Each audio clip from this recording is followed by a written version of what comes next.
ধোঁয়া উঠতেছে। পরে আইসা আমরা জেনারেটর বন্ধ করলাম, আমাদের জেনারেটর কোনো ক্ষতিগ্রস্ত হয় নাই। পরে আমরা দেখলাম যে যেখান থেকে লাইনগুলো চলে গিয়েছে এখান থেকে শর্ট সার্কিট হয়ে আমাদের ডিবিটা যেহেতু নিচেই ছিল, যেখানে শর্ট সার্কিট হয়েছে ভিতরে ওই ডিবিটা বেশি পুড়ে গিয়েছে।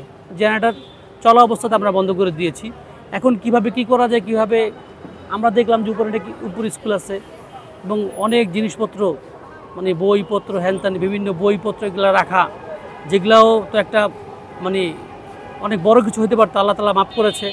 যাই হোক, যে আপনারা দেখতে পাচ্ছেন আমরা নিয়ে যাচ্ছি এই সমস্ত জিনিসপত্র এখান থেকে সরিয়ে। আমাদের ইঞ্জিনিয়াররা দেখছে আসলে অ্যাকচুয়ালি কোত্থেকে কি হলো বা কিভাবে কি করা যায়, এখান থেকে জেনারেটর কীভাবে রিমুভ করা যায় আমরা আমাদের ল্যাডওয়ানের সাথে কথা বলবো। এই আর কি আমরা দেখছি যে কি এই ধরনের ঘটনা বা এই ধরনের বিষয় যেন না ঘটে, এই জন্য স্বপ্ন কর্তৃপক্ষ খুব অ্যাক্টিভ। আমরা আমাদের প্রায় সব শ্রেণীর অফিসার এখানে আছি, আমরা এসে দেখতেছি। আমি অ্যাডমিনের পক্ষ থেকে না কোনো হতাহত হয় না, কিছু হয় না, আল্লাহ তাআলা মাফ করেছে। স্কুল ছিল উপরে, আমি এসে দেখলাম যে স্কুল ছিল।